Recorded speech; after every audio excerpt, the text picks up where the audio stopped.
All sides in Ethiopia's Tigray conflict have violated international human rights, some of which may amount to crimes against humanity, a new report states. Extrajudicial executions, torture, rape, and attacks against refugees and displaced people were documented. A joint investigation by the Ethiopian Human Rights Commission and the UN Human Rights Office said there could also be evidence of war crimes. The war broke out on 4 November 2020. It started when Ethiopian Prime Minister Abiy ordered an offensive against regional forces in northern Tigray region. Government forces initially routed the rebels, but things changed in June with the Tigrayan fighters making significant territorial gains. They are now reportedly approaching the capital, Addis Ababa. On Tuesday, the Ethiopian government declared a state of emergency hours after urging residents of the capital to arm themselves. The war has created a humanitarian crisis. Thousands of people have been killed, millions displaced, and hundreds of thousands in Tigray face famine conditions, according to aid organizations. UN High Commissioner for Human Rights Michelle Bachelet said the conflict had been marked by extreme brutality and called for a lasting ceasefire. There are reasonable grounds to believe all parties to the conflict either directly attacked civilians and civilian objects, such as houses, schools, hospitals, and places of worship, or carried out indiscriminate attacks resulting in civilian casualties and destruction or damage to civilian objects, the report states.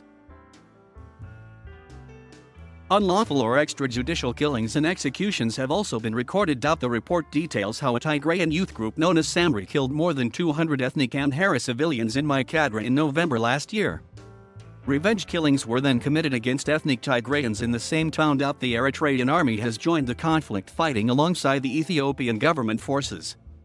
Eritrean soldiers killed more than 100 civilians in Aksum in central Tigray later in November 2020, the report says. War crimes may have been committed since there are reasonable grounds to believe that persons taking no direct part in hostilities were willfully killed by parties to the conflict, the report says. It also cites cases of sexual violence, including gang rape committed by both sides and targeting women, men, girls, and boys. In one incident, a 19-year-old woman was detained and raped repeatedly for 3 months. A case of a woman with disability being sexually assaulted was also reported. The report says sexual violence was used to degrade and dehumanize the victims. The organizations called on the Ethiopian government to conduct thorough and effective investigations by independent and impartial bodies into allegations of violations and to hold those responsible accountable.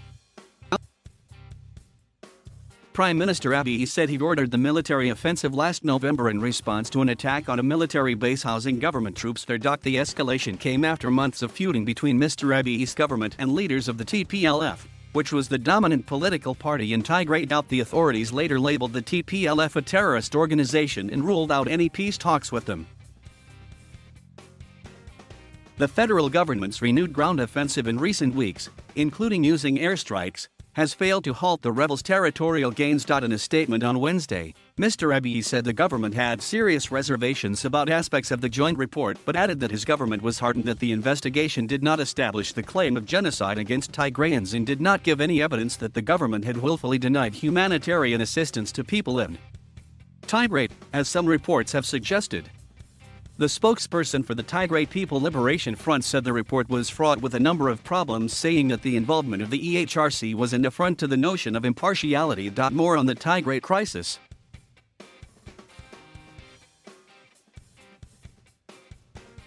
Thank you for watching.